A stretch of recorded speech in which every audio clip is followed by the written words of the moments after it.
जहिया सा कहन अपनाई बता पछताई बभैया।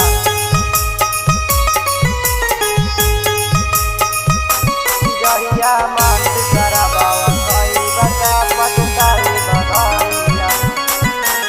हथवा जोड़ के कहत बानी सुनिला हमर पुकार, सुनिला हमर पुकार ए भैया, सुनिला हमर पुकार। गांव शहर में घूमी के लोगवन करत हवे प्रचार, करत हवे प्रचार ए भैया, करत हवे प्रचार। हथवा जोड़ के कहत बानी सुनिला हमर पुकार, गांव शहर में घूमी के लोगवन करत हवे प्रचार। छोड़ी दमासहार प्यारे अपनाई बभैया, दारू पी के माँ बाप के गरियाई बभैया। कि जहिया सा कहन अपनाई बता पछताई बभैया। कि जहिया मांस शराबवा खाई बता पछताई बभैया। जहिया मांग करबावा कई बता पछताई बभैया।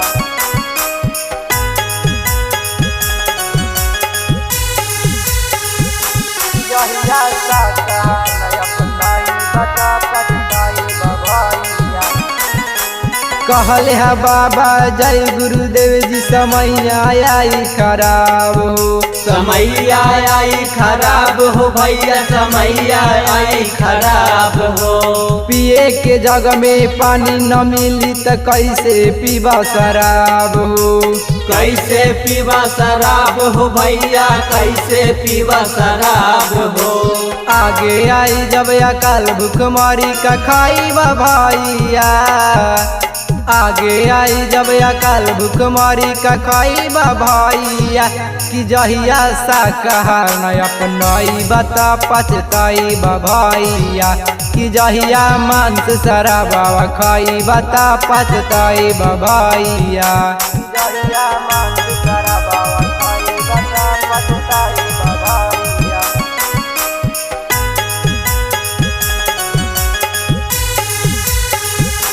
जहिया सा कहन अपनाई बता पछताई बभैया।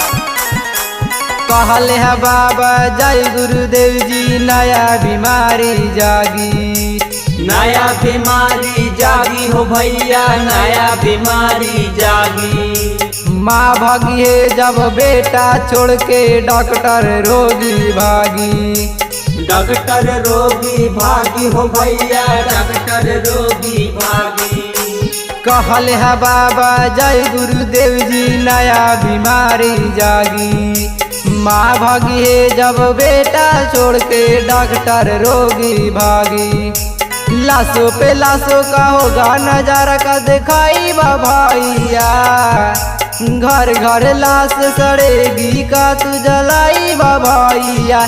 कि जहिया सा कहन अपनाई बता पछताई भैया।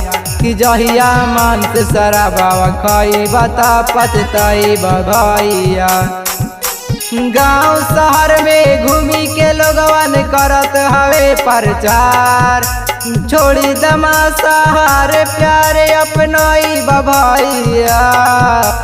दारू पी के माँ बाप के गरियाई बभैया। कि जहिया सा कहन अपनाई बता पछताई बभैया। कि जहिया मांस शराबवा खाई बता पछताई बभैया।